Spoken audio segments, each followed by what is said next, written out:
주의 전에 오신 여러분, 주의 이름으로 환영하고 축복합니다. 오늘도 하나님의 거룩한 은혜가 여러분 안에 거하기를 주의 이름으로 축원합니다. 오늘 저는 이러한 제목을 여러분들에게 말씀드릴 겁니다. 어두운 터널은 지나갑니다. 한번 따라해 보십시오. 어두운 터널은 지나갑니다. 요즘 일이 힘들고 저리 힘든 세상을 살기에 저는 하나님의 마음을 품고 또 목자의 마음을 품고 아버지의 마음을 품고 어떻게 하면 성도들에게 위로가 되고 힘이 될까 고민하고 기도하면서 어려운 터널 같은 이 세상을 속히 지나가게 될 것을 확신하고 이 말씀을 증거하기로 하였습니다. 록지 산맥엔 약 한 3,000m 정도 올라가게 되어지면 식물 한계선이 있습니다. 즉 식물이 살 수 있는 그 한계선 지나가면 식물이 하나도 없고 그 밑에만 식물이 있습니다. 한라산을 제가 서너 번 등반을 해보았는데 한라산 정상에 올라가게 되어진 풀들은 있지만 나무가 고사를 한 그런 지역이 있습니다. 그 한계선입니다. 이 지대의 나무들은 매서운 바람으로 인하여서 나무가 자라지를 못합니다. 나무들이 무릎을 꿇고 있는 모습을 하는 나무들이 그리 많습니다.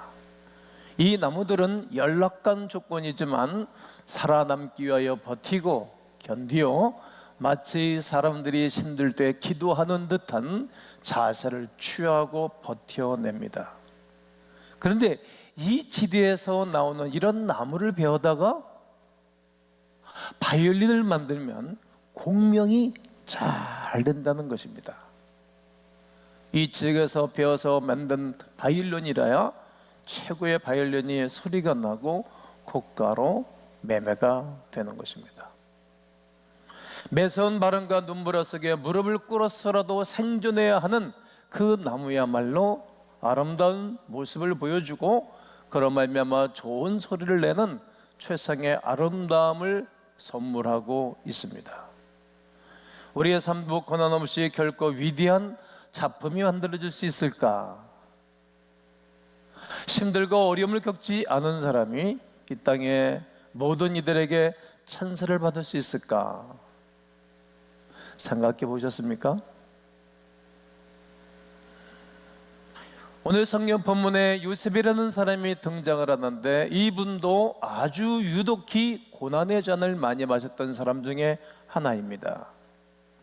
본인이 자처해서 어려움을 당했다라면 억울하지 않을 텐데 본인이 잘못을 해서 어려움을 당했다라면 뭐 감당할 만한데 잘못한 것도 아니고 자처해서 어려움을 당한 것이 아니라 그의 삶에 살다 보니 어려운 터널을 지나가게 됐다는 말입니다. 그러나 그 인생의 배후를 살펴보면 하나님이 그렇게 하신 것입니다. 아멘하기가 좀 어려울 것이라고 생각합니다. 그러나 지나간 일들을 되돌아보고 살펴보면 그래 하나님이 오래전에 그렇게 하셨지라고 고백하게 될 것입니다. 하나님은 그를 위대하게 쓰기 위하여 하나님은 고난이라는 터널 속에 집어넣고 지나가게 하신 것입니다. 꿈과 비전은 아름다운 것입니다. 그러나 그 꿈을 지불하기까지는 엄청난 대가를 지불해야 됩니다. 제가 늘 송구용신 예배 때 예배를 고대할 때마다 나는 어린아이입니다. 나는 어린 양입니다. 나를 도와주십시오. 그리고 꿈 반드시 이루어집니다. 꿈 반드시 대가를 지불합니다.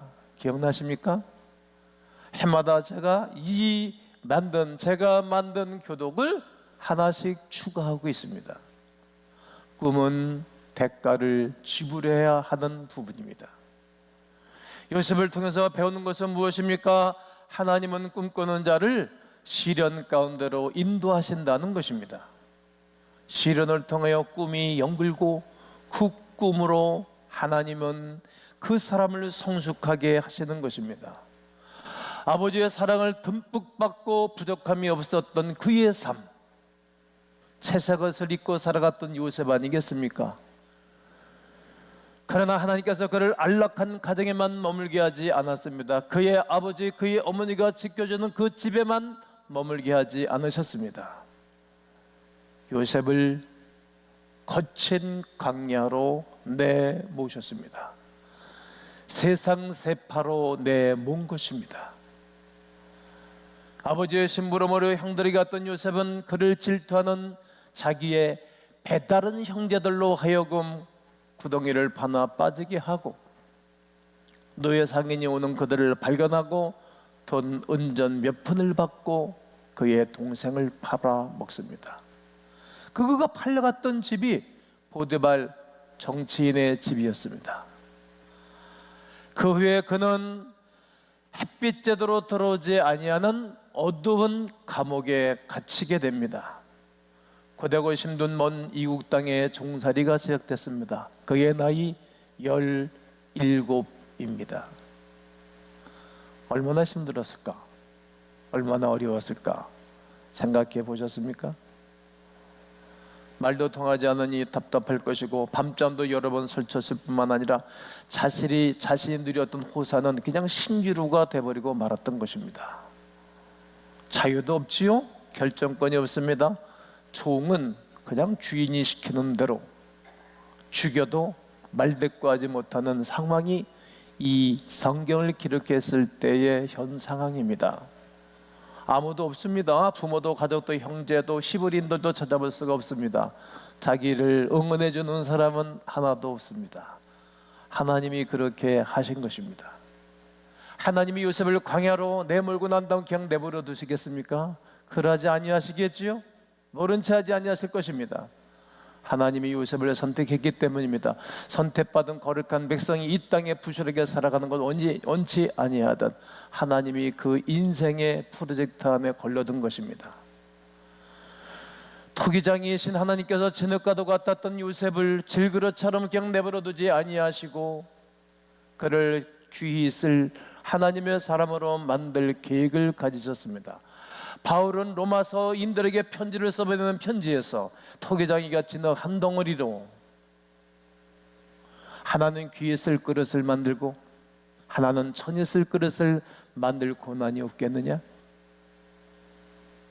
그릇을 만드는 토기장이도 크고 좋은 그릇을 만들 계획도 있고 천에 쓸 그릇을 만들 수 있는 것처럼 하물며 하나님이 우리를, 여러분을, 요셉의 생애를 그냥 내버려 두고 방치하시겠습니까?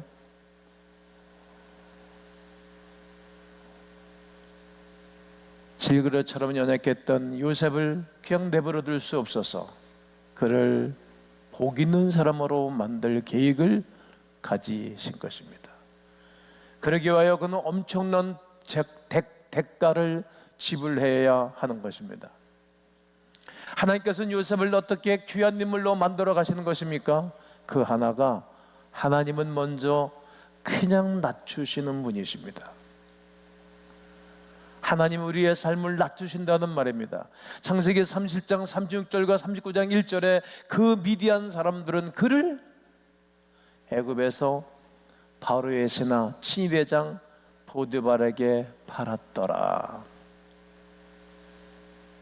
이 노예 상인들은 요셉의 이복 형님들한테 돈 은약을 몇 푼 주고 사다가 이제 애굽 사람인 보디발의 집에 팔았어요. 싼 헐값에 받아다가 판 거예요. 본인의 의사와 상관없이 말이죠. 여러분, 우리가 내 의사와 상관없이 되는 일들이 너무 많아요. 엄청나게 많습니다.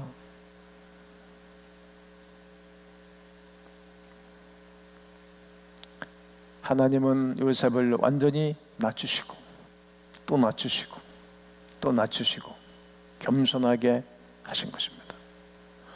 베드로 사도는 고생을 하고 어려움 당하는 모든 교인들에게 이렇게 편지를 써보냅니다. 그러므로 하나님의 능하신 손 아래서, 여러분, 하나님만이 능력이 있습니다. 요셉을 광야 같은 세상으로 끌어내 가신 분이 하나님이시지 사람이 아니라는 거예요. 우리의 삶 가운데 힘든 일, 어려운 일을 가고 싶은 사람이 누가 있겠어요? 근데 하나님이 가게 하는 거예요.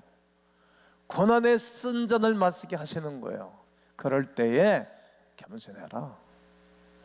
말하지 마. 투덜대지 마. 네 주인이 아니잖아. 겸손하게 한번 기다려봐. 때가 되면 너를 높이실 날이 있다는 거예요. 요셉은 가장 낮은 인생의 밑바닥까지 떨어진 것입니다. 모세도 애굽의 왕자의 자리에서 미디안 광야로 도망가가지고 거기서 목동의 자리로 푹 떨어지는 것입니다. 예수님도 하나님 본체이십니다. 하나님의 본체시나 그가 하나님과 동등된 것으로 취하지 아니하시고 오히려 자기를 비워 종의 형체를 가지사 사람들과 같이 되셨고, 그리고 그가 죽기까지 복종을 사서 십자가에 죽으심이라. 이 지구상의 제일 악한 사람들에게 주어지는 병이 십자가를 지는 거거든요. 그 십자가 형틀에 매달릴 때 말이면 사람들이 웅성웅성 다 보여드는 거야. 저 어떤 인간이 저렇게 못된 놈을 죄를 져가지고 저렇게 고생을 하냐. 한번 가보세. 그래, 가보세. 구경꾼들이 굉장히 많이 있었던 거예요. 그러니까 예수님이 십자가를 지고 도리아 산을 올라갈 때 수없는 사람들이 보고, 그리고 시몬이라는 사람이, 그 흑인이었던 시몬의 사람이 그 사람을 구경하다가 너 다신 죽어. 그리고 십자가를 졌던 것입니다.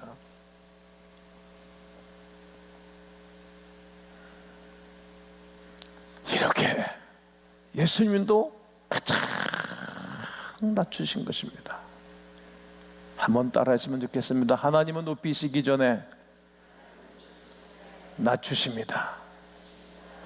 그 낮추고 난 다음 하나님이 가만히 계시면 너무 우리가 속상하잖아요. 예? 어떻게 하시는가요? 이러므로 하나님이 그를 지극히 높여, 지극히 이 말은 이 땅에 그보다도 높은 사람이 없다, 이런 얘기입니다. 높여 못된 이름 위에 뛰어난 이름을 주사. 예수 그리스도의 이름만큼 뛰어난 이름이 누가 있겠습니까? 그 이름으로 모든 사람들이 무릎을 꿇고 그 이름으로 모든 사람들이 구원을 받지 않습니까? 그를 높이셨다는 말입니다. 성도 여러분, 하나님은 여러분과 나의 인생 가운데서도 높이시기 전에 반드시 낮추신다는 것을 기억하시기를 바랍니다. 이것이 은혜입니다. 또 하나님은 우리의 인격을 연단하십니다. 하나님 우리에게 큰 은혜와 진리와 그 축복하기 전에 우리의 인격을 연단하세요. 요셉은 철없던 어린 시절 형님들의 실수를 다 아버지에게 고자질했어요. 네, 성경이 있어요. 30장 2절 하반절에 그가 그들의 잘못을 아버지에게 말하더라. 다 아버지에게 고자질을 냈어요. 여러분, 때로는 사람의 실수와 허물을 말할 수도 있겠지만 말하고 싶어 우리가 견딜 수 없을 때도 있어요. 그러나 덮고 기도하고 맡겨놓고 기다리시면 하나님이 정리를 하고 일을 하십니다. 그게 우리의 믿음이 아닙니까? 하나님 앞에서 사람 앞에서 말입니다. 디모데에게 바울은 이렇게 말합니다. 그러므로 각처에서 남자들이 분노와 다툼이 없이 손을 들어 기도하기를 원하노라. 저는 청년 때부터 이 말씀을 외워놓고 묵상하는 말씀입니다. 분노와 다툼은 백해 무익합니다. 가정에서 부부끼리도, 가족끼리도, 회사에서도, 사회에서도, 교회에서도 말입니다. 기다려주고 손을 두고 기도해 주어야 합니다. 인격이 성숙한 사람은 분노와 다툼이 없습니다. 성숙한 사람이 분노하고 다투는 거 봤습니까? 철없는 사람들이나 자기의 감정을 표현하죠. 거인들은, 토인들은 속으로는 분노를 일어나나 겉으로 표현하지 않습니다. 외유 내강하기도 합니다. 인격이 성숙한 사람은 사랑이 가득하지요. 사랑은 오래 참고, 사랑은 온유하며, 사랑은 질투하지 아니하고, 교만하지 아니하고, 무례 행하지 아니하고, 악을 행하지 아니하고, 진리와 함께 기뻐하고 영원토록 기뻐하고 즐거워하는 것입니다. 하지만 말씀대로 이러한 인격을 갖는 것이 어디 쉽습니까? 다 그렇게 살고 싶습니다. 이 김 목사도 정말 멋진 성품을 가지고 하나님의 사람들을 대하고 일하고 싶은 마음이 있습니다. 말씀을 묵상하고 돌아서는 순간 꽃장성이 솟아올라오고 힘들어하지 않습니까? 그런데 하나님께서 요셉과 끊임없이 함께 하시고 끊임없이 함께 하시면서 요셉을 변화시키는 것입니다. 여러분, 우리는 다른 사람 변하기를 위해서 기도하지 말고 나를 변하기 위해서 기도하면 하나님의 은혜를 베풀어 주십니다. 변함 받은 사람 옆에 존귀한 사람들이 서는 것입니다. 39장 2절과 21절에 여호와께서 요셉과 함께 하심으로, 따라하십니다. 여호와께서 요셉과 함께 하심으로. 이게 인생의 키입니다. 여호와께서 요셉과 함께 하심으로, 이것이 인생의 축복입니다. 여호와께서 요셉과 함께 하심으로, 이것만큼 더 존귀한 동행자는 없습니다. 사람은 이리 헤어지나 저리 헤어지나 이별하는 것이 인생입니다. 함께 살기는 남편도, 함께 살기는 아내도, 함께 살고 있는 가족도 여러 가지 이유 때문에 반드시 헤어지게끔 되어져 있습니다. 그러나 하나님은 이별하는 분이 아닙니다. 내 안에 함께 하시고 이 땅에서도 함께 하시고 영원토록 함께 하시는 것입니다. 그래서 형통한 자가 되는 것입니다. 여호와께서 요셉과 함께 하시고 그에게 인자를 더하사 간수장에게도 옥도 은혜를 받는 거예요. 여러분, 직장 생활하는 여러분들에게도 여러분 때문에 여러분의 회사의 CEO가 잘 되기를 주의 이름으로 축원합니다. 기도하는 나 때문에 잘 되는 거다라고 자부심이 있어야 되는 거예요. 나는 인천 땅에 가서 목회를 하면서 나 때문에 외곽순환도로가 생겼다고 매일 외치는 거예요. 또 아멘 안 하시지? 제2외곽순환도로에서 뚫어졌잖아요.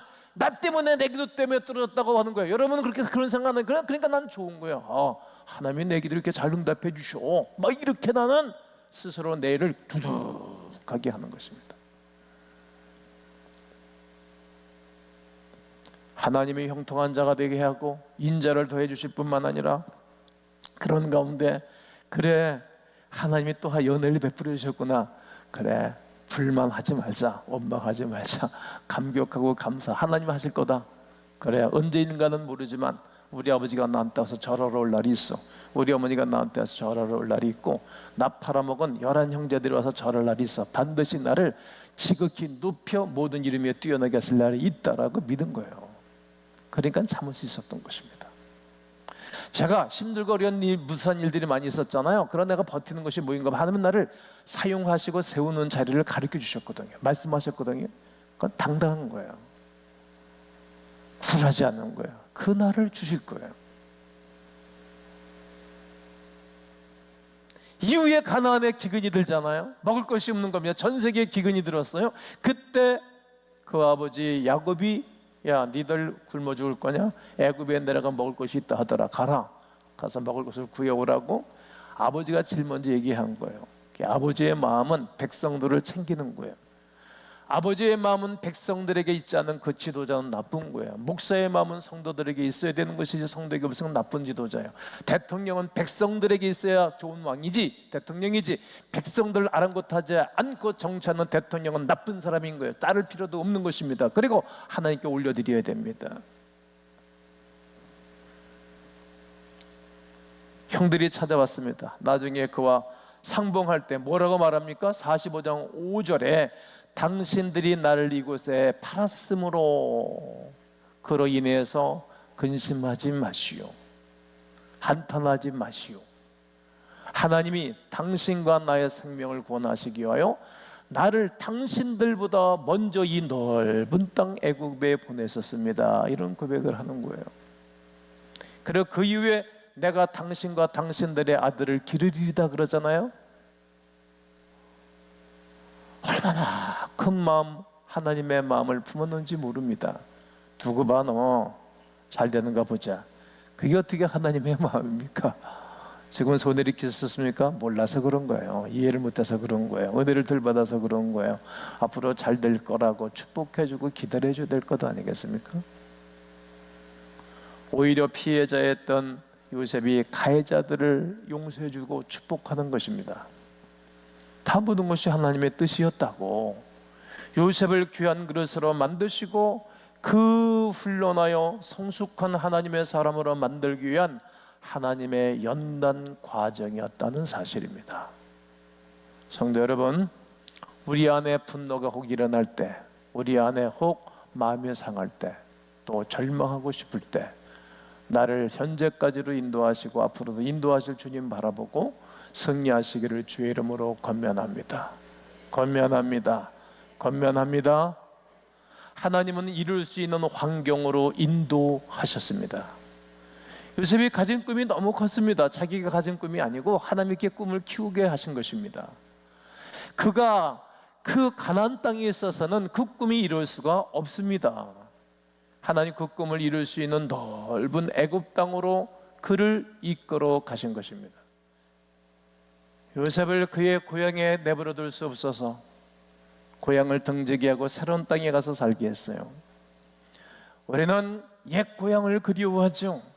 영적인 고향으로 이동하기를 원하는 거예요. 죄를 짓던 고향, 육신과 탐욕과 다툼과 시기와 고자질과 약함과 그리고 이상한 기질의 인격에서 이제는 영적인 고향으로 옮겨가는 거예요. 영적인 고향을 옮겨놓으면 하나님이 축복해 주십니다. 이전에 살던 죄악과 더불어 살던 고향, 육신적으로 살던 고향, 사단의 종로로 타던 곳에서 벗어나서 축복과 은혜가 넘치는 영적인 고향으로 옮겨가셔야 됩니다. 요한복음 8장 44절에 너희는 너희 아비 마귀에게서 났으니 너희 아비 욕심대로 너희도 행하고자 하느니라.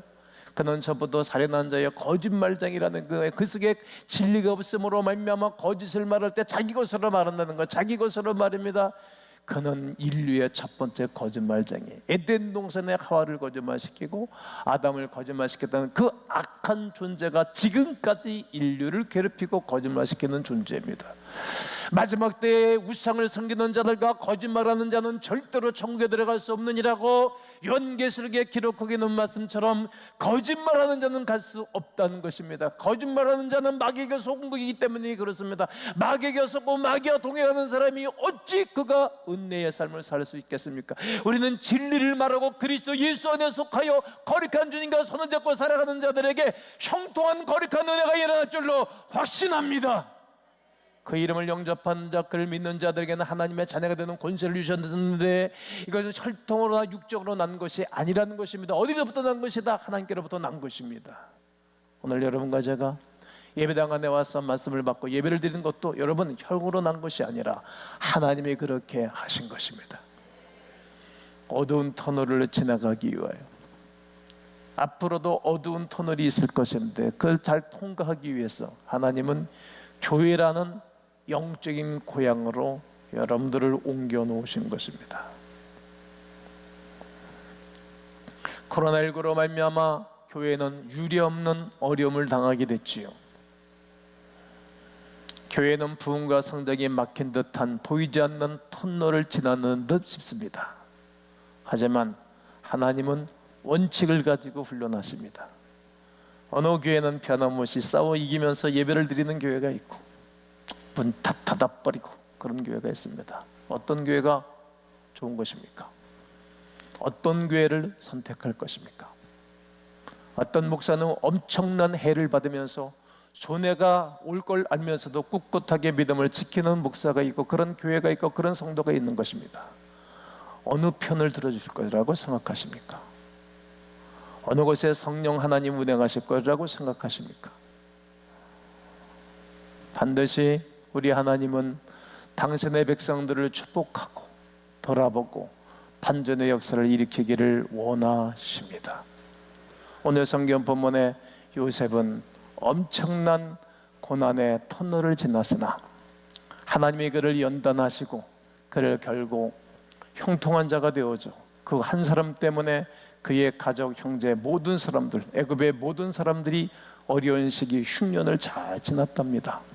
그는 분명히 확실히 선포하기를 예수 그리스도의 모형입니다. 오늘 여러분과 제가 그리스도 예수를 닮아가며 거룩한 하나님의 백성들이 되어서 여러분과 나로 말미암아 생명의 거룩한 은혜와 역사가 일어나기를 주 예수 그리스도의 이름으로 축원합니다.